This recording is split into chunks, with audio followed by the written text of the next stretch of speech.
الحمد لله رب العالمين والصلاة والسلام على أشرف الأنبياء والمرسلين أما بعد باب ما يقول إذا دخل الخلاء قال حدثنا قتيبة وهناد قال حدثنا وكيع عن شعبة عن عبد العزيز بن سهيب عن أنس بن مالك رضي الله تعالى عنه وعنهم قال كان النبي صلى الله عليه وسلم إذا دخل الخلاء قال اللهم إني أعوذ بك قال شعبة وقد قال مرة أخرى أعوذ بالله من الخبث والخبيث أو الخبث والخبائث. وفي الباب عن علي وزيد بن أرقم وجابر بن مسعود قال أبو عيسى حديث أنس أصح شيء في هذا الباب وأحسنه، وحديث زيد بن أرقم في إسناده اضطراب، ورواه هشام الدستوائي وسعيد بن أبي عروبة عن قتادة، وقال سعيد عن القاسم بن عوف الشيباني عن زيد بن أرقم، وقال هشام عن قتادة عن زيد بن أرقم، ورواه شعبة ومعمر عن قتادة عن النضر بن أنس، وقال شعبة عن زيد بن أرقم، وقال معمر عن النضر بن أنس عن أبيه. قال أبو عيسى سألت محمدا عن هذا فقال يحتمل أن يكون قتادة روى عنهما جميعا. قال حدثنا أحمد بن عبدة الضبي قال حدثنا حماد بن زيد عن عبد العزيز بن سهيب عن أنس بن مالك رضي الله تعالى عنه وعنهم أن النبي صلى الله عليه وسلم كان إذا دخل الخلاء قال اللهم إني أعوذ بك من الخبث والخبائث. هذا حديث حسن صحيح.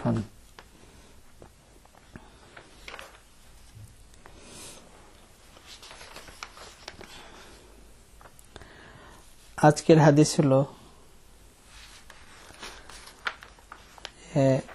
যখন বাথরুমে যাবে তখন কি বলবে।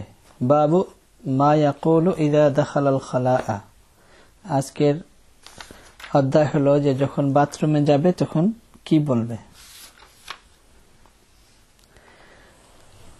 তো ইযা দাখালাল খালাআ, খালা শব্দ ব্যবহার করা হয়েছে, কিন্তু এমনি সচরাচর ব্যবহার করে মানুষ বাইতুল খালা। বাইতুল খালা যে ব্যবহার করা হয়, এখানে শুধু খালা বললেই বোঝা যায় যে খালা শব্দের অর্থ হলো খালি জায়গা। খালি জায়গাকে খালা বলে, খোলা জায়গা, খালি জায়গা, এটাকে খালা বলে। বাইতুল খালা শব্দের ভিতরে যে বাইতুন, বাইতুন মানে হলো ঘর। তো বাইতুন শব্দ আসলে এটা এমনি বাড়াই দেওয়া হয়েছে, মানে মানুষ এমনি বলার সময় অনেক শব্দ বিশেষ করে বলতে বলতে মানুষ মানে অতিরিক্ত বলে ফেলে। তো এই বাইতুন শব্দ খালার সাথে এমনি লাগাই দেওয়া হয়েছে। আসল শব্দ হলো আরবিতে খালা, আর বাইতুন এটাও আরবি শব্দ, কিন্তু এটা আরবদের বাড়ানো না, এটা আমাদের হয়তো উর্দুওয়ালাদের বাড়ানো বা বাইতুল খালা। আর এর উদাহরণ আরো অনেক আছে এরকম, শুধু এই বাইতুল খালাই না, অনেক আছে। যেরকম আবে জমজম। তো আবে জমজম, জমজম মানে তো একটা খাস যে পানি, এটাই হলো জমজম। এর সাথে আবার লাগাই দেওয়া হয়েছে আবে জমজম।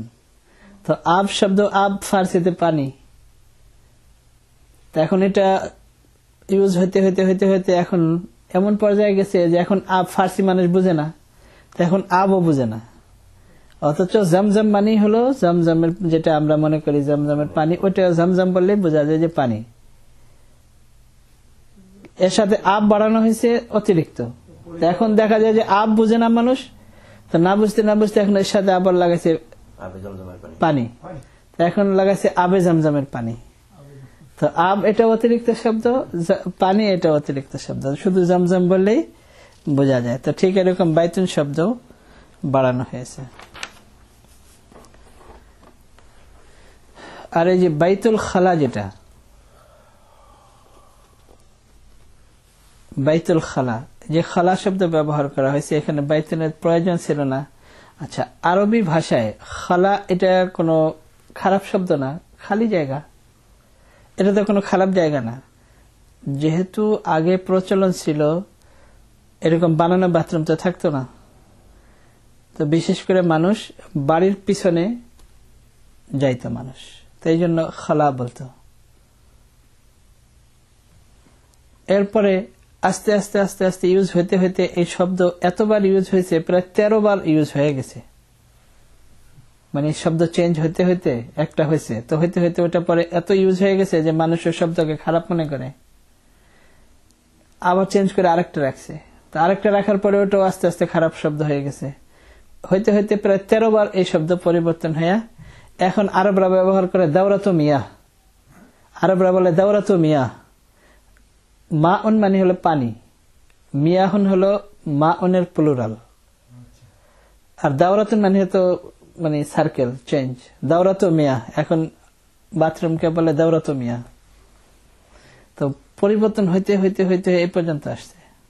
আর আমাদের বিশেষ করে আমরা যে ভাষা ব্যবহার করি, বিশেষ করে আমরা তো ভারতবর্ষে, সব তো আগে ফার্সি বলতাম আমরা। মানে আমাদের দেশের ভাষা তো আগে ফার্সি ছিল ভারতবর্ষে। যখন মোগল বাদশাহগিরি ছিল তখন তো রাষ্ট্রীয় ভাষা ফার্সি ছিল। তো ফার্সিতে ব্যবহার করত পায়খানা শব্দ, কিন্তু কোনো খারাপ কিছু না, এটা ভালো শব্দ। শব্দ হলো পাইনে খানা। পাইন মানে হলো ব্যাকইয়ার্ড, পিছনে, বাড়ির পিছনে, আর খানা মানে হলো ঘর। তো পাইনে খানা থেকে হয়েছে পায়খানা, মানে সংক্ষেপ হয়ে পায়খানা হয়ে গেছে। কিন্তু এখন এটা এমন খারাপ মনে হয় মানুষ, মানে ভালো সমাজে এটা বলতেও মানুষ লজ্জাবোধ করে, এরকম হয়ে গেছে। তো আস্তে আস্তে ভালো শব্দ ইউজ হইতে হইতে অনেক সময় এরকম হয়ে যায়। পেশাব, এটাও ভালো শব্দ, কোনো খারাপ কিছু না, ছোট স্থান যার জন্য আমরা যে, কিন্তু ভদ্র সমাজে মানুষ পেশাব বলতেও চায় না, অথচ এটাও ফার্সি শব্দ। যেমন পাইনে খানা, এটাও ফার্সি শব্দ, কিন্তু ইউজ করতে করতে এটা পুরো, যেহেতু রাষ্ট্রীয় ভাষা, আগে দেশের ভাষায় ফার্সি ছিল, তো সবাই ওটা ইউজ করতো, হইতে হইতে ওটাও একটা খারাপ শব্দ হয়ে গেছে। পেশ আব, এটাও খারাপ কোনো শব্দ না। আব মানে আমরা পড়লাম, আব হলো পানি, আর পেশ মানে হলো সামনে। আমরা কিন্তু এখনো বলি পেশ ইমাম, এটাও কিন্তু এরকম বাড়ানো শব্দ।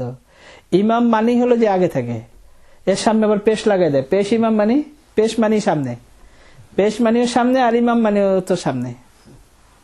আমামন থেকে ইমাম সামনে, তো এখন বলে পেশ ইমাম, তো এটা অতিরিক্ত শব্দ। এই পেশ, এটা অতিরিক্ত শব্দ। তো পেশ আব মানে সামনের পানি, এটাও কোনো খারাপ শব্দ ছিল না, কিন্তু হইতে হইতে এটাও এখন খারাপ শব্দ হয়ে গেছে। তো এরকম অনেকবার এই শব্দ পরিবর্তন হয়েছে।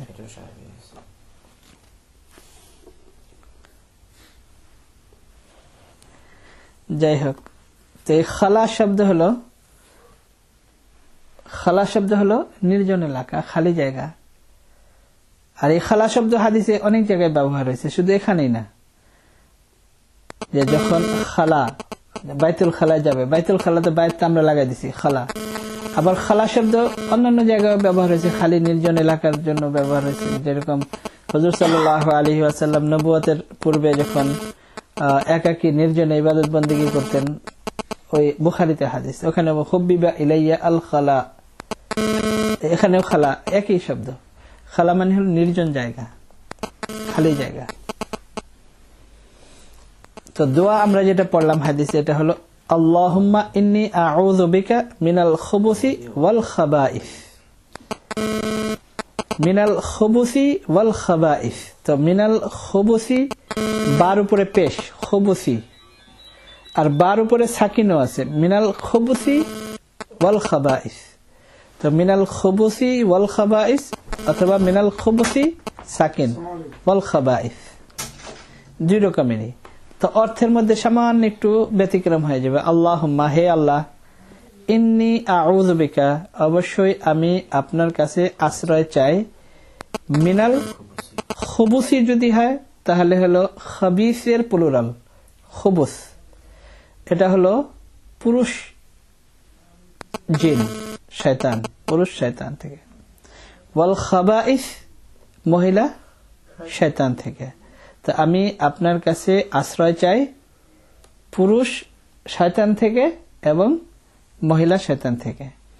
আর যদি মিনাল খুবস যদি বার উপরে সাকিন হয় তাহলে খুবস হলে এটা রুট ওয়ার্ড হবে, মাস্টার, অর্থাৎ নাপাকির থেকে। তখন এটা তর্জমা হবে আমি আপনার কাছে আশ্রয় চাই নাপাকির থেকে এবং মহিলা এবং পুরুষ জিন থেকে, শয়তান থেকে। মহিলা এবং পুরুষ তখন ওই খাবাইসের তর্জমায় দুইটা হয়ে যাবে, অর্থাৎ খাবাইস খাবিসাতুন, মহিলা জিন এবং পুরুষ জিন। তো মহিলা জিন তাদের তাবে হবে পুরুষ জিন। সাধারণত কোরআনে কারিমে এবং হাদিসে যখন কোন শব্দ ব্যবহার করা হয় তো অধিকাংশ পুরুষের নাম আগে ব্যবহার করা হয়, পুরুষের পরে পুরুষের তাবে মহিলাদেরকে ব্যবহার করা হয়, মহিলাদের নাম ব্যবহার করা হয় অধিকাংশ জায়গায়। কিন্তু এই যে এখানে যদি খাবাইস, ওখানে প্রথম যদি খুব সাকিনের সাথে পড়া হয় তাহলে খাবাইসের মধ্যে প্রথম হলো মহিলা শয়তান, তার তাবে হলো পুরুষ শয়তান, অর্থাৎ মহিলা শয়তান এবং পুরুষ শয়তান থেকে আমি আপনার কাছে আশ্রয় চাই।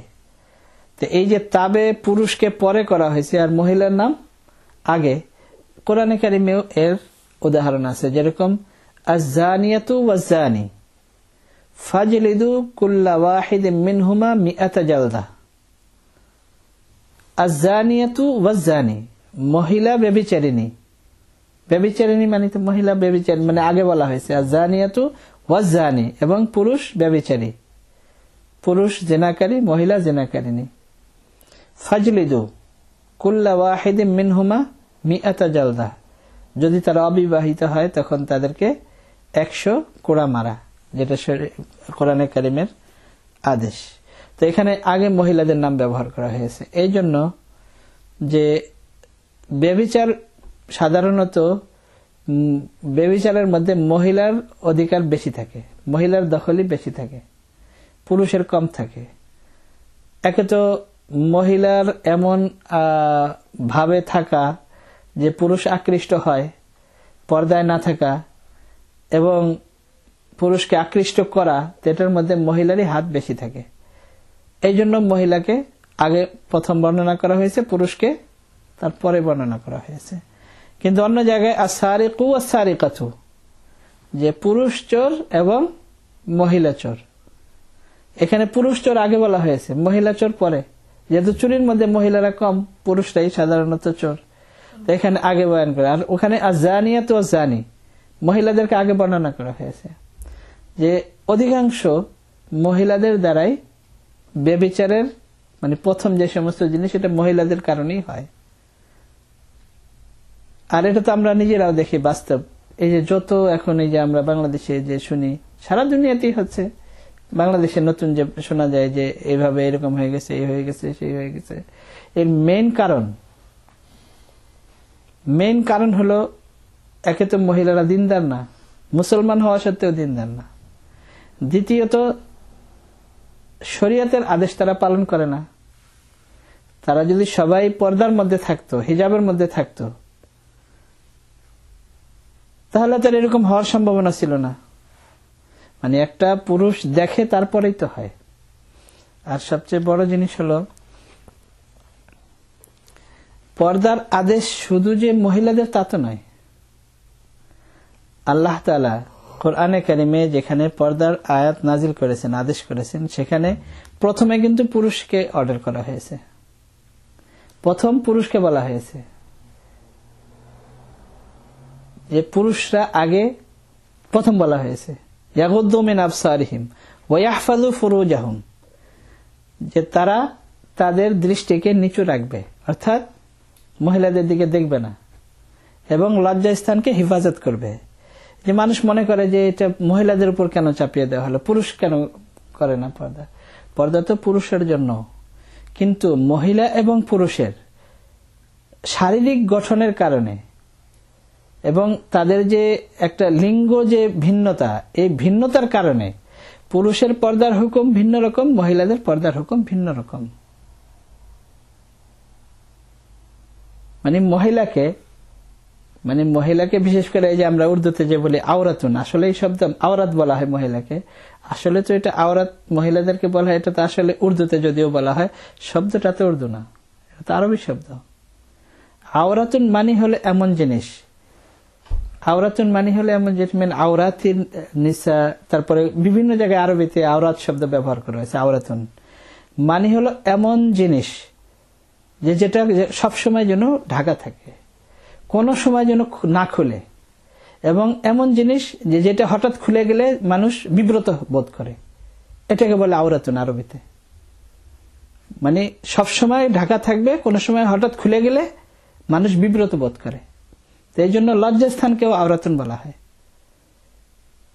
তো পর্দা শুধু মহিলাদের জন্য তা নয়, পুরুষের জন্য পর্দা, কিন্তু পুরুষের পর্দার ধরন ভিন্ন। মহিলাদের লিঙ্গর ভিন্নতা এবং শারীরিক গঠনের কারণে মহিলাদের পর্দার মানে পদ্ধতি ভিন্ন। আর সবচেয়ে বড় কথা হলো যে মহিলা তো নিজের হিফাজত নিজে করবে, আর যেহেতু পুরুষের থেকে সে শারীরিকভাবে দুর্বল, তো এই জন্য তার নিজের হিফাজত তো নিজের করতে হবে। এই জন্য আযানিয়াত ওয়াযানি, যে মহিলাদের ব্যভিচারের মধ্যে দখল বেশি থাকে।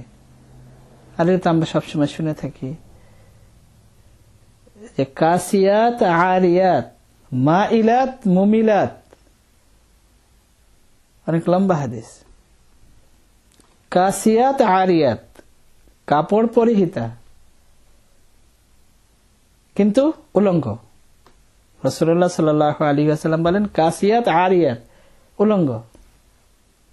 মাইলাত মুমিলাত, নিজেও আকৃষ্ট পুরুষের দিকে এবং অঙ্গভঙ্গি এরকম, চালচলন এরকম, লেবাস পোশাক এরকম, পুরুষকে মুমিলাত, নিজের দিকে আকৃষ্ট করে।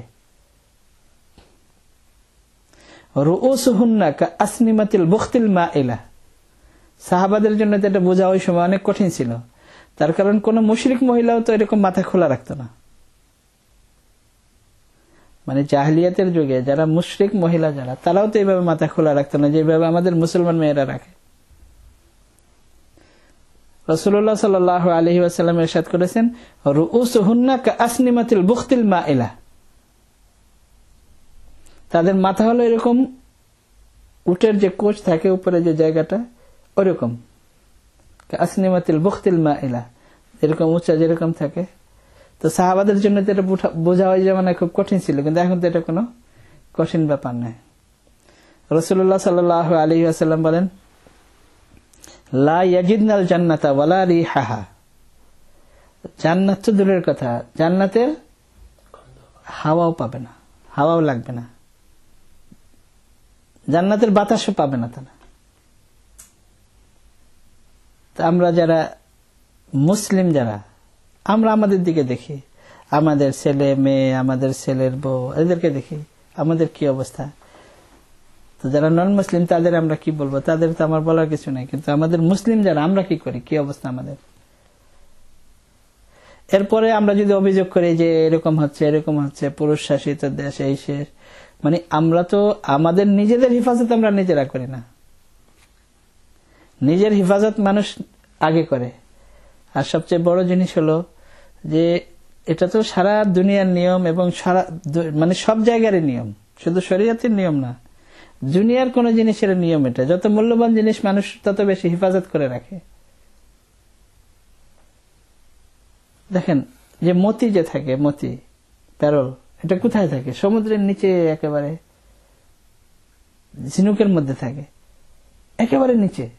মূল্যবান জিনিস আল্লাহ তাআলা ব্যবস্থা করেছেন এরকম জায়গায়। ডায়মন্ড কোথায় থাকে? স্বর্ণ কোথায় থাকে?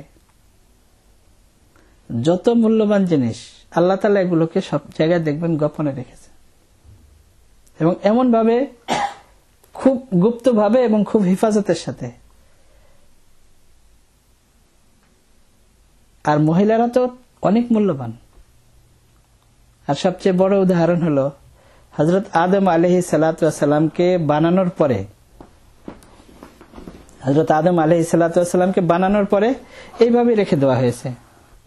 মানে যেরকম মূর্তি যেরকম বানানো হয় এরকম মূর্তি, তার উপর রোদও পড়েছে, বৃষ্টিও পড়েছে, এইভাবে পড়া ছিল। এবং মূর্তি যেরকম থাকে, কোনো কাপড় পরানো হয় না, এইভাবেই পড়া ছিল উলঙ্গ। তার মধ্যে আল্লাহ তাআলা রূহ দিয়েছেন। এখানে আল্লাহ তাআলা পর্দার খেয়াল করেন নাই হযরত আদম আলাইহিস সালামের, কিন্তু হযরত আদম আলাইহিস সালাম ঘুমে আল্লাহ তাআলা ফেরেশতাদের চোখেও পর্দা করে দিয়েছেন। হযরত হাওয়া হযরত আদম আলাইহিস সালামের পাশে বসা, কাপড় পরিহিতা। হযরত আদম আলাইহিস সালাম ঘুমন্ত, মানে আল্লাহ তাআলা শুরু দিন থেকে পর্দার ব্যবস্থা করেছেন, মানে উলঙ্গ। আল্লাহ যদি চাইতেন তাহলে যেভাবে আদম আলাইহিস সালামকে বানায় যেভাবে রেখে দিয়েছেন, বাড়তি আরেকটু মাটি দিয়ে হযরত হাওয়াকে বানায় দিতেন, ওইভাবে ফেলে রাখতেন, ফেলে রাখেন নাই। আদম আলাইহিস সালামকে ফেলে রেখেছেন যেরকম মূর্তি উলঙ্গ ওইভাবে। তারপর আল্লাহ তাআলা যখন রূহ ঢেলেছেন তখন আদম আলাইহিস সালামকে আল্লাহ তাআলা কাপড়ের ব্যবস্থা করেছেন। আর হযরত হাওয়াকে আল্লাহ তাআলা চাইতেন তো ওইভাবে বানিয়ে ওইভাবে ফেলে রাখতেন, কিন্তু ওইভাবে ফেলে রাখেন নাই। হযরত আদম আলাইহিস সালাম ঘুমন্ত, ফেরেশতাদের চোখেও আল্লাহ পর্দা করে দিয়েছেন, যেন হযরত হাওয়াকে উলঙ্গ ফেরেশতারাও না দেখে। মানে প্রথম নারী, তাকে আল্লাহ তাআলা এমন ভাবে পর্দার ভিতরে রেখে সৃষ্টি করেছেন। হযরত আদম আলাইহিস সালাম উলঙ্গ দেখেন নাই, তিনি তো ঘুমন্ত, কাপড় পরিহিতা। হযরত আদম আলাইহিস সালামের ঘুম ভেঙেছে, তুমি কে? তখন বলেছেন যে আমি তোমার জীবন সঙ্গিনী, আল্লাহ তাআলা তোমার শান্তির জন্য আমাকে সৃষ্টি করেছেন। যাই হোক, হাদিসে বিস্তারিত। মানে এখানে আমার বলার উদ্দেশ্য হলো যে মহিলারা কত মূল্যবান, যে প্রথম দিন থেকেই তার পর্দার ব্যবস্থা আল্লাহ তাআলা করে দিয়েছেন। এখন যদি আমার হেফাজত আমি নিজে না করতে পারি আর অন্য মানুষকে যদি আমরা দোষ দেই, তাহলে এটা তো আমার নিজের ভুল, নিজের ত্রুটি। তো যেহেতু ব্যভিচারের মধ্যে মহিলাদের হাত বেশি থাকে, এই জন্য আল্লাহ তাআলা আয-যানিয়াতু ওয়াজ-যানি মহিলার নাম আগে নিয়েছেন, ওয়াস-সারিকু ওয়াস-সারিকাতু চোর এবং মহিলা চোর। তো চোর আগে, যেহেতু চোর সাধারণত পুরুষরাই হয়, মহিলা খুব কম হয়। তো যদি এখানে ওয়াল খাবাইস আর এখানে যদি ওয়াল প্রথম শব্দ আল খুবুস বা সাকিন যদি হয়, তো খুবুস এটা হলো রুট ওয়ার্ড, মানে নাপাকির থেকে। আমি আপনার কাছে, হে আল্লাহ, আমি আপনার দরবারে আপনার কাছে আশ্রয় চাই নাপাকির থেকে এবং মহিলা শয়তান এবং পুরুষ শয়তান থেকে। আর যদি আল খুবুস বা পেশ হয় তাহলে পুরুষ শয়তান, খবিসের প্লুরাল, পুরুষ শয়তান থেকে এবং মহিলা শয়তান থেকে আমি মুক্তি চাই।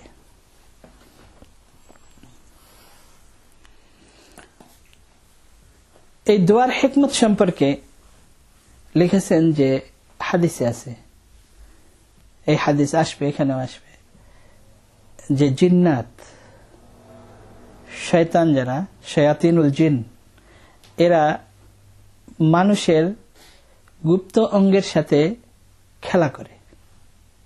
যদি দোয়া না পড়ে তাহলে খেলা করে। খেলা কিভাবে করে এটা কোনো হাদিসে নাই, যে কিভাবে কি খেলা করে এই ব্যাপারে হাদিসে নাই। কিন্তু অন্য এক হাদিসে আছে, সাতরু মা বাইনা আয়ুনিল জিন্নি ওয়া আওরাতি বানি আদম ইযা দাখালা আহাদুহুমুল খালা আন ইয়াকুলা বিসমিল্লাহ। যদি মানুষ বাথরুমে যাওয়ার আগে এই দোয়া পড়ে তাহলে শয়তান, জিন শয়তান যারা, তারা মানুষের গুপ্ত অঙ্গের সাথে খেলা করতে পারে না। আল্লাহ তাআলা হিজাব করে দেয়, পর্দা করে দেয়।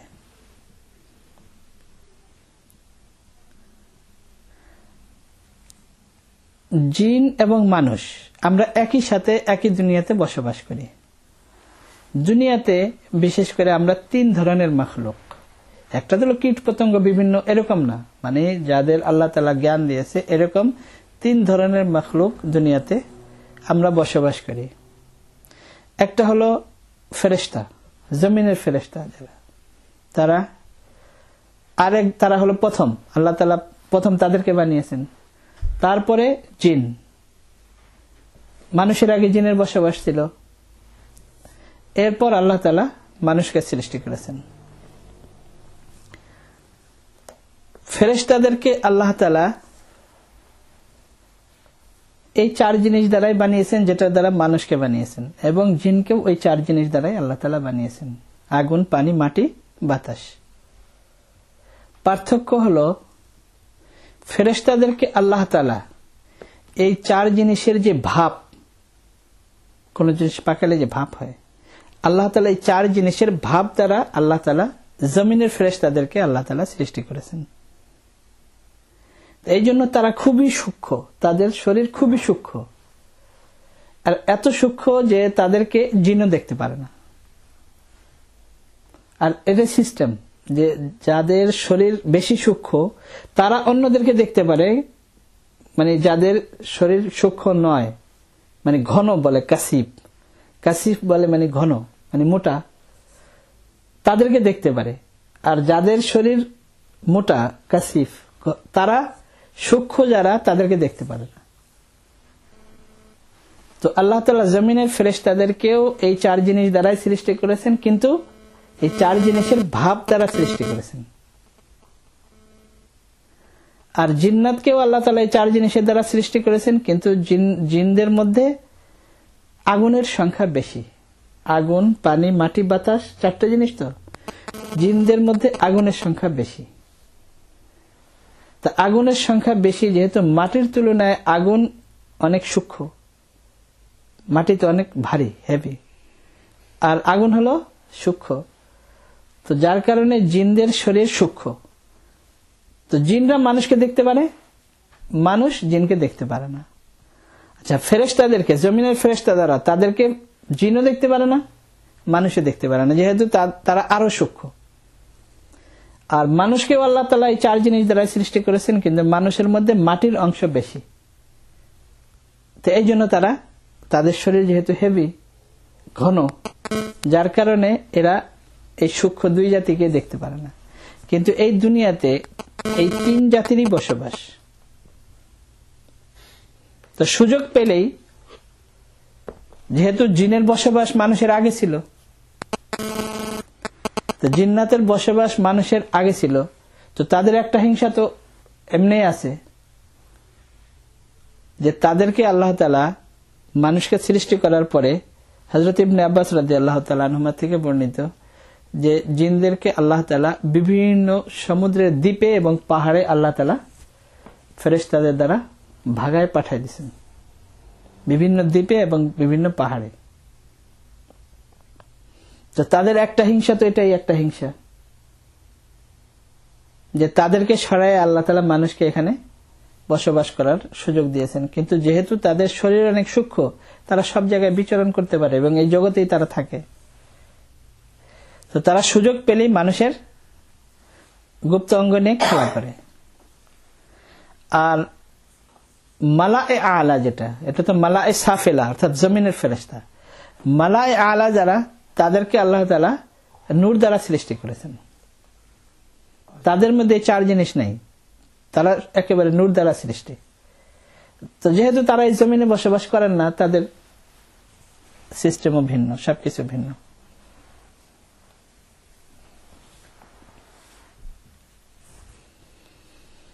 তো আল্লাহ তাআলা এরকম একটা পার্টিশন রেখেছেন যে মানুষ জিনকে দেখতে পারে না, জিন মানুষকে দেখতে পারে। ফেরেশতারা জিনদেরকেও দেখতে পারে, মানুষকেও দেখতে পারে, কিন্তু জিন এবং মানুষ ফেরেশতাদেরকে দেখতে পারে না। উদাহরণ হিসাবে আমরা বলতে পারি,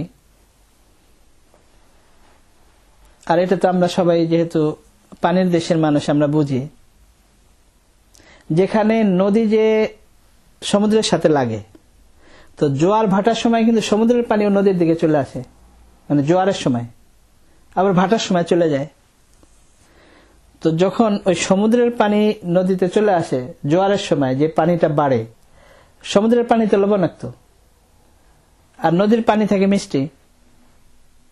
তো সমুদ্রের পানি যেটা লবণাক্ত পানি, এই পানি কিন্তু উপরে থাকে আর মিষ্টি পানি নিচে থাকে। মিষ্টি পানি কখনো লবণের পানির উপর, মানে ওই লবণাক্ত পানির উপরে যাবে না। তার কারণ মিষ্টি পানি যেটা, এটা ভারী থাকে, আর লবণাক্ত পানি যেটা, এটা হালকা থাকে। এই জন্য তাদের মধ্যে পার্টিশন থাকে। আর এটা তো কোরআন শরীফে আছে, বাইনাহুমা বারযাখুন লা ইয়াবগিয়ান, যে এরকম পানি, সমুদ্রের পানি এরকম থাকে যে একেবারে একটার সাথে একটা এরকম মনে হয় যেন পার্টিশন, অথচ পানির মধ্যে কোনো পার্টিশন হতে পারে না, কিন্তু আল্লাহ তাআলার কুদরত। তো আল্লাহ তাআলার কুদরত এরকম বিভিন্ন জিনিসের মধ্যে আছে। এর উদাহরণ আমরা তেল দিয়েও দেখতে পারি। যদি পানির মধ্যে তেল ঢেলে দেন, তেল কোনোদিন পানির নিচে যাবে না, তার কারণ পানি হলো ভারী, হেভি, আর তেল হলো হালকা, সূক্ষ্ম পানির তুলনায়। এই জন্য তেলকে আপনি পানির নিচে নিতে পারবেন না, মানে তেলকে আপনি পানির নিচে ইচ্ছা করলেও নিতে পারবেন না। তো যেহেতু মাটি দ্বারা মানুষ সৃষ্টি, তো মাটি হেভি, যার কারণে ওই হেভি হওয়ার কারণে সূক্ষ্ম যারা তাদেরকে আমরা দেখতে পারি না। আর আদম আলাইহিস সালাতু ওয়াস সালাম থেকেই আমরা সবার সৃষ্টি মানুষের, তাই জন্য আমরা সবসময় বলি আদমি বলে, উর্দুতে আদমি বলে না, আদমি আদম থেকে আদমি, পুরুষ হোক মহিলা হোক আদমি। আচ্ছা, আর জিনদের যে যেমন আদম আলাইহিস সালাম আমাদের সবার আদি পিতা, মানে তার থেকেই মানুষ। তো জিন্নাতেরও এরকম যে আদি পিতা, তার নাম ছিল জান, যার কারণে ওই জান থেকেই জিন্নাত, পুরুষ মহিলা সব জিন্নাত। আচ্ছা, অনেক মানুষে মনে করে যে শয়তান, যে এই শয়তান ইবলিস, যে ইবলিসের আসল নাম হলো আজাজিল। আজাজিল হলো তার নাম, আর তার লকব হলো ইবলিস। সে কিন্তু এই জিনদের মানে না আর কি, মানে প্রথম বাপ না, যেরকম আমাদের আদম আলাইহিস সালাম এরকম নয়।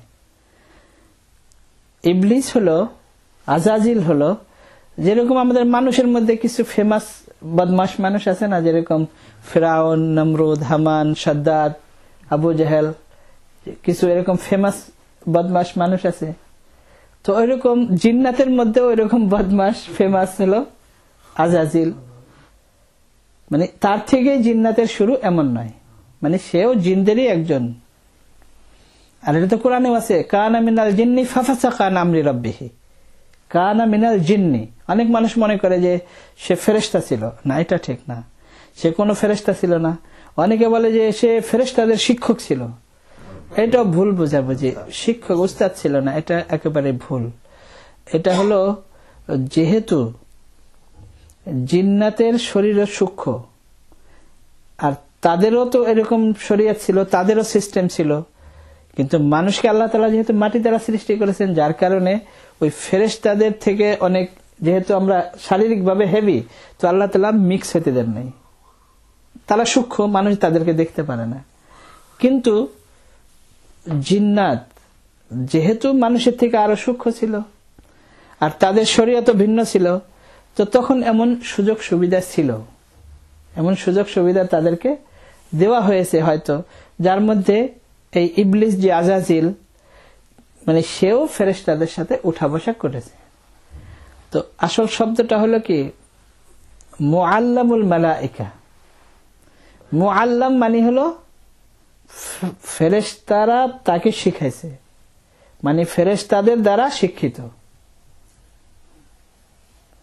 যেরকম এটা হাদিসের মধ্যে আছে, কালবুন মুআল্লামুন, কুকুর মানে এমন কুকুর যে কুকুরকে ট্রেনিং দেওয়া হয়েছে শিকার ধরার জন্য। যারা হান্টার, যারা শিকারী, যারা তারা শিকারের জন্য কুকুরকে ওইভাবে ট্রেনিং দেয়, ওই কুকুর যে শিকার ধরে, তো ওই কুকুরকে বলে কালবে মুআল্লাম। কালব মানে তো কুকুর, আর কালবুন মুআল্লামুন হলো ওই প্রশিক্ষিত কুকুর। তো ওই এইরকম হলো ইবলিস আর কি, মুআল্লামুল মালাইকা মানে ফেরেশতাদের দ্বারা শিক্ষিত। তো ওই মুআল্লামুন, এটার মধ্যে তো আরবিতে তার জের জবর থাকে না। হয়তো কেউ ভুলে, আমার মতো এরকম কেউ জাহেল হবে, ভুলে ওই মুআল্লামুনকে মুআল্লিমুন পড়ে ফেলছে। তো এখন মুআল্লিমুন মানে তো টিচার, তো মুআল্লিমুল মালাইকা হয়ে গেছে ফেরেশতাদের টিচার। এটা ভুল বোঝাবুঝি, আসলে হলো মুআল্লামুল মালাইকা। তো মুআল্লামুনকে মুআল্লিমুন বানায় ফেলছে। তা কানা মিনাল জিন্নি, এটা তো কোরআনের শব্দ, কানা মিনাল জিন্নি ফাফাসাকা আন আমরি রাব্বিহি। তো সেও জিনদেরই একজন ব্যক্তি, কিন্তু যেরকম মানুষের মধ্যে যেরকম অনেক এরকম ফেমাস খারাপ লোক, তার মধ্যে ইবলিস এবং তার নাম হলো আজাজিল, সেও এরকম একজন লোক, মানে জিন আর কি, লোক তো না, জিন। এই জন্য কোরআন শরীফে আছে শায়াতিনুল ইনসি ওয়াল জিন, তো যদি এরকম মানুষের মধ্যেও ওই স্বভাবের কেউ থাকে তাহলে সেও শয়তান। কুল আউযু বিরাব্বিন নাস মালিকিন নাস ইলাহিন নাস মিন শাররিল ওয়াসওয়াসিল খান্নাস আল্লাযী ইউওয়াসওয়িসু ফি সুদুরিন নাস মিনাল জিন্নাতি ওয়ান নাস। জিন শয়তান এবং মানুষ শয়তান। কোরআন শরীফে এটা তো পরিষ্কার, এটা তো আপনারা সবাই জানেন। এই জন্য শায়াতিনুল ইনসি ওয়াল জিন, শায়াতিনুল জিন্নি ওয়াল ইনস, তো কোরআন শরীফেও আছে। তো মানুষের মধ্যেও যদি কেউ ওই স্বভাবের হয় তাহলে সেও শয়তান। শয়তান শুধু জিন তা নয়, বা শয়তান শুধু ওই ইবলিস তা নয়, সে হলো শয়তানের মধ্যে বড় শয়তান। এই জন্য বড় শয়তান যে সে এমন সময় এরকম এক কাজ করেছে যে যার কারণে সে অনেক ফেমাস হয়ে গেছে। মানে প্রথম মানুষ সৃষ্টির সময় সে অবাধ্য হয়ে গেছে। শয়তান শব্দের অর্থ হলো অবাধ্য। উর্দু, যেটা আমরা উর্দুতে বলি সার্কাস। সার্কাস শব্দের অর্থ হযরত বুঝাইছিলেন জামাইকা মুসলিম সেন্টারে, মনে আছে? সার্কাস হলো মাথাকে টেনে নেওয়া। মানে যখন ওই হাল চালায়, হাল চালানোর আগে গরুকে যখন নিয়ে যায়, তো গরুর উপরে যখন ওই জোয়াল দেয়, জোয়াল দেওয়ার ওই জোয়ালের সাথে একটা দড়ি থাকে, তো ওই জোয়াল যখন রাখে তো ওই দড়িটা ভালো গরু হলে মাথায় সাথে সাথে দিয়ে দেয়। তো এটা হলো ফরমা বরদার, ফরমান বরদার, মানে অর্ডার উঠাইছে, ক্যারি করছে। আর সারকাশ, সার মানে মাথা, আর কাশিদান মানে হলো টেনে নেওয়া, মানে যখন ওই দেয় তখন মাথা সরাই নিয়ে নেয়। তো শয়তান মানে হলো সারকাশ, অবাধ্য। তো শয়তান মানে অবাধ্য। তো এখন যদি কেউ আমাদের মানুষের মধ্যে হয় তাহলে মানুষের শয়তান সে, যদি জিন্নাতের মধ্যে হয় তাহলে জিন্নাতের অবাধ্য, জিন্নাতের শয়তান। আর সে হলো বড় অবাধ্য, এই জন্য যে সে এমন সময় এমন এক কাজ করেছে যার কারণে অনেক বেশি ফেমাস হয়ে গেছে।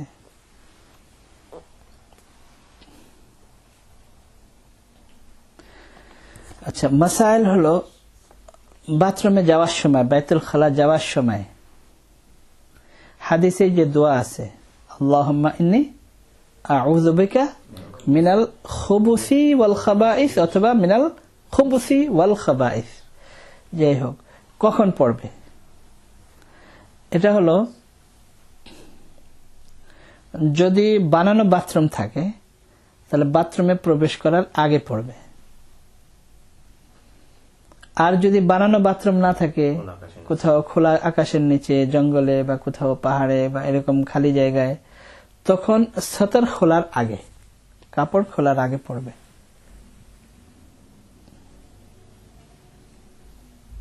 যদি কেউ ভুলে যায় বানানো বাথরুমে ঢোকার আগে পড়তে ভুলে গেছে, তখন কি করবে? যদি বাথরুম এরকম হয় একেবারে পরিষ্কার পরিচ্ছন্ন, যেরকম এখন আমাদের সব বাথরুম তো ফ্লাশ সিস্টেম, ঢেকে দিলে তো বোঝাও যায় না। অনেক মানুষ তো বাথরুমে অফিসও বানায় রাখে, আবার সিগারেটও রাখে ওখানে, ফোন আছে, ফ্যাক্স সব বাথরুমে নিয়ে যায়, নিউজ পেপারও বাথরুমে নিয়ে যায়। মানে আমরা মডার্ন হইতে হইতে হইতে উন্নতি করতে করতে বাথরুম মানে অফিস বাথরুমে নিয়ে গেছি। যাই হোক, তো এরকম যদি বাথরুম হয় তাহলে ভিতরে যে পড়লে কোনো অসুবিধা নেই। কিন্তু যদি বাথরুম এরকম হয় যে ওই বাথরুমের মধ্যে গন্ধ আছে, ফ্লাশ সিস্টেম হলেও সব বাথরুম একরকম না, তো এরকম অবস্থাতে মনে মনে পড়বে, জোরে পড়বে না বাথরুমের মধ্যে যে। আর যদি বাথরুম এরকম ক্লিন থাকে, ভালো থাকে, অনেকে জিজ্ঞেস করে যে আমরা ওজুর দোয়া কি করবো, ওজুর জন্য তার ভিন্ন জায়গা নেই। তো এটার জন্য হলো যে ওই বাথরুমের যে প্যান থাকে ওটাকে বন্ধ করে দিবে। বন্ধ করে দিলে যদি কোনো দুর্গন্ধ না থাকে তাহলে ওই বের হওয়ার দোয়াও ওখানে পড়তে পারবে, আর ওজুর দোয়াও ওখানে পড়তে পারবে। কিন্তু ওখানে না পড়া উত্তম, যখন বাথরুম থেকে বের হবে তখন পড়া উচিত। কিন্তু যদি বাথরুম এরকম থাকে পরিষ্কার পরিচ্ছন্ন, একেবারে ঢাকা থাকে, সবকিছু বোঝা না যায়, তাহলে পড়তে পারে। কিন্তু তারপরেও সতর্কতার জন্য মনে মনে পড়া উচিত, জোরে না পড়ে মনে মনে পড়া উচিত।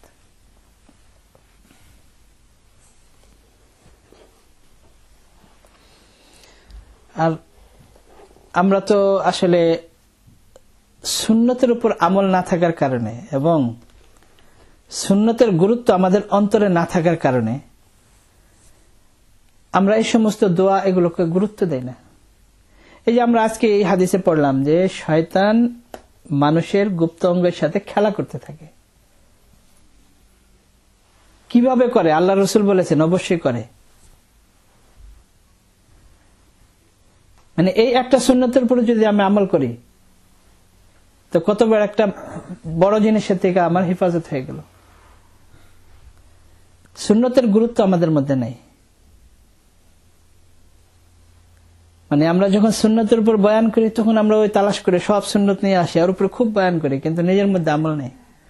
খাওয়ার সময় দস্তরখান বিছানো, দস্তরখান পরিষ্কার রাখা, খাবার পড়ে গেলে উঠে খাওয়া,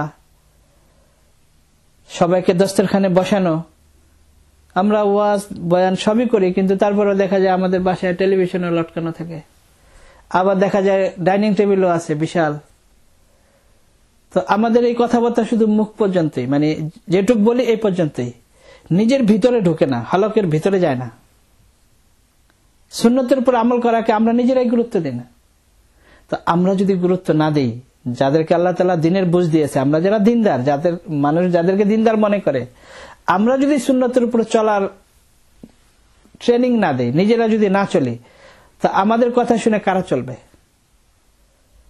আর আমার মধ্যে যখন আমল না থাকবে, তা আমি হাজারবার বললেও আমার কথা কেউ শুনবে না। গাঙ্গুতে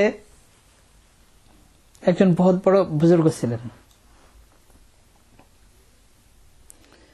প্রায় আজ থেকে প্রায় 500-600 বছর আগে। অনেক বড় একজন আব্দুল কুদ্দুস গাঙ্গুহি রহমতুল্লাহ আলাইহি, অনেক বড় বুজুর্গ ছিলেন এবং সাহেবে কাশফ বুজুর্গ ছিলেন। তো ওনার ছেলে ওই জমানায় ওনার এক শাগরিদের কাছে পাঠাইছেন, সেই বুখারা সামারকান্দ ওই এলাকায়। ওই জমানায় অনেক ইলম হাসিল করে আসছে ছেলে, যুবক। ওই জমানায় তো মানুষ ওরকম ছিল, ইলমের চর্চা ছিল, বহুত বড় আলেম হয়ে আসছেন। তো ওনার যারা মুরিদ ছিলেন, বড় বড় আলেম ছিলেন, অনেক বছর আগের কথা, 500-600 বছর আগের কথা, অনেক বড় বড় আলেম ছিলেন ওনার মুরিদ। তো সবাই দরখাস্ত করেছেন, হযরত আপনার সাহেবজাদাকে, ছেলেকে বলেন কিছু বয়ান করার জন্য, উনি কিছু বয়ান করুক, এত বড় আলেম হয়ে আসছেন। আসলে সে অনেক বড় আলেম এবং তাকওয়া ইলম সব দিক দিয়ে অনেক অনেক ছিলেন। তো আর সামনে যারা, তারা তো সব বড় বড় আলেম, ওনার মুরিদ। তো উনি সবাইকে শিক্ষা দেওয়ার জন্য, মানে বুঝানোর জন্য, মানে এমন একটা কাজ করেছেন যে যেটা আমরা বুঝতেও পারবো না চিন্তা করলে। তিনি বলছেন, মি আবু সাইদ, দাঁড়াও, বয়ান করো। ইলম খুব ভালো বয়ান করছেন, অনেক ভালো বয়ান করছেন, সবাই শুনছেন, খুব ভালো লাগছে। তো বয়ান শেষ হয়েছে। বয়ান শেষ হওয়ার পরে হযরত মাওলানা আব্দুল কুদ্দুস গাঙ্গুহি রহমতুল্লাহ আলাইহি বলেন कि अबू सईद की माँ ने खीर पकाई थी, वो बिल्ली आके खा गई, बच्चे नहीं खा सके। আবু সাইদের আম্মা, মানে মাওলানা সাহেব, আবু সাইদের আম্মা ক্ষীর পাকাইছিল, তো বিড়াল এসে ক্ষীর খেয়ে ফেলেছে, বাচ্চারা খেতে পারে নাই। এটা শোনার পরে পুরা মজমা কান্না শুরু করে দিছে, মানে পুরা মজমা কান্না শুরু করে দিছে। বলেন এটা আমরা তো বুঝতেও পারবো না, অথচ ছেলে তো এত এলমি বয়ান করছেন, আর ওই জমানার আলেম, এত এলেম, এত তাকওয়া, এত কিছু বয়ান করছেন, পুরা মজমা শুনছে, অনেক ভালো লাগছে, কিন্তু কারো চোখে পানি আসে নাই। আর হযরত বলছেন যে আবু সাইদের মা ক্ষীর পাকাইছিল, বিড়াল এসে খেয়ে ফেলেছে, বাচ্চারা খেতে পারে নাই। পুরা মজমা কান্না শুরু করে দিচ্ছে। আমল কোত্থেকে আসে? আমার নিজের মধ্যে যদি না থাকে আমল, তাহলে আমার কথা শুনে কে আমল করবে? আমরা সুন্নতের কথা বলি, কিন্তু আমি নিজেও জানি না যে সুন্নত কি। আমাকে যদি বলা হয় যে সব সুন্নত আপনি বলেন, আমিও বলতে পারবো না, তার কারণ আমল নাই। এই জন্য সুন্নতের আমল, এই যে দেখেন একটা সুন্নত, একটা হলো সুন্নত ছুটে যাওয়া, যে একটা সুন্নত ছুটে গেল, আর একটা হলো সুন্নতকে হালকা মনে করা, ইজি মনে করা। যে আমি 2 রাকাত নামাজ পড়বো না, কেন? এটা সুন্নত। সুন্নত এই জন্য, মানে কি, সুন্নতকে হালকা মনে করা, তার ঈমান চলে যায়। অথচ ফরজ নামাজে ছুটে গেলে কাফের হয় না কেউ। একজনের নামাজ ছুটে গেছে, মান তারাকা সালাতা মুতাআম্মিদান ফাকাদ কাফার, হাদিসের মধ্যে আসছে। তো ইমাম আবু হানিফা রাহমাতুল্লাহ আলাইহি অন্যান্য আইম্মা তারা তো এর মধ্যে একটু ব্যাখ্যা করেন, বলেন যে যদি কেউ আকীদাগতভাবে ছেড়ে দেয়, ইচ্ছাকৃতভাবে, যে আকীদাগতভাবে নামাজকে ছেড়ে দেয়, ইমাম আহমদ বিন হাম্বল রাহমাতুল্লাহ আলাইহি বলেন যে না, কেউ যদি ইচ্ছাকৃত নামাজ ছেড়ে দেয় তাহলে কাফের হয়ে যায়। ইচ্ছাকৃত যদি কেউ নামাজ ছেড়ে দেয় তাহলে কাফের হয়ে যায়। যাই হোক, তো আমাদের অন্যান্য আইম্মা, বিশেষ করে আমাদের হানাফি মাযহাবে ইমাম আবু হানিফা, ওনারা বলেন যে না, এটার মধ্যে এতটুকু যে যদি কেউ আকীদাগতভাবে ছেড়ে দেয় তাহলে, আর এমনি যদি নামাজ ছেড়ে দেয় তারপরে কেউ কাফের হয় না। মানে নামাজ ছেড়ে দিলে গুনাহগার, কবিরা গুনাহ করলো, কিন্তু কাফের হয় নাই। আর যদি কেউ সুন্নতকে হালকা মনে করে, একটা হলে ছেড়ে দিল, ছুটে গেল, আর কেউ যদি হালকা মনে করে যে আমি এই জন্য করবো না, এটা সুন্নত, এটার গুরুত্ব মানে দরকার নেই সুন্নত, তাহলে তার ঈমান চলে যায়। আর এখন আমাদের এটাই তো সমস্যা, এটা করবো না কেন, এটা সুন্নত, এটা করবো না কেন, এটা সুন্নত, মানে আল্লাহর রসুলের সুন্নতের আমার কাছে কোনো দাম নাই। অথচ একটা সুন্নত পুরা আসমান জমিন সবকিছু একত্রিত করলে একটা সুন্নত হবে, একটা সুন্নতের যে কিমত, যে দাম, এর সমান হবে না। এই জন্য বিশেষ করে আমরা যারা দিনদার, আমাদের তালাশ করে করে সুন্নতের উপর আমল করা উচিত। বিশেষ করে আমরা বড় বাথরুমে যাওয়ার সময়, মানে বড় ইস্তেঞ্জা করার সময় একটু দোয়াটা কোন রকম মনে টনে করি, কিন্তু ছোট বাথরুমের সময় তখন কেউ খেয়ালই করে না। খাওয়ার সময় দোয়া পড়া, খাওয়া শেষ হলে দোয়া পড়া, বাথরুম থেকে বের হয়ে দোয়া পড়া, অজু করার সময় দোয়া পড়া, অজু থেকে মানে অজু শেষ হয়ে গেলে দোয়া পড়া, এগুলি আমাদের খেয়ালই আসে না। এগুলো অনেক গুরুত্বপূর্ণ জিনিস।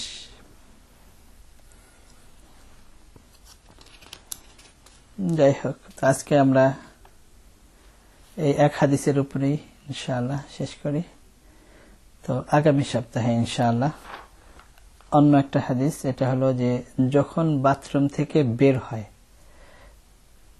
তখন কি পড়বে, এটার উপরে, এবং বাথরুমে যখন যাবে তখন মানে বাথরুম করার সময় কিবলার দিকে যেন পিঠও না থাকে, কিবলার দিকে যেন সামনেও না হয়।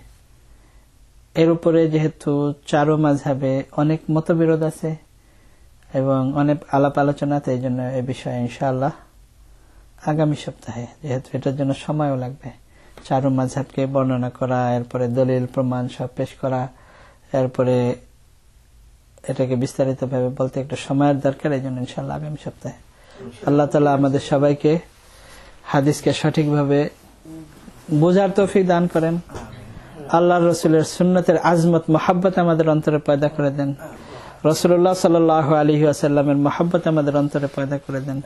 আসলে তো হুজুর সাল্লাল্লাহু আলাইহি ওয়াসাল্লামের মহাব্বতের সাথে এটা সম্পর্ক।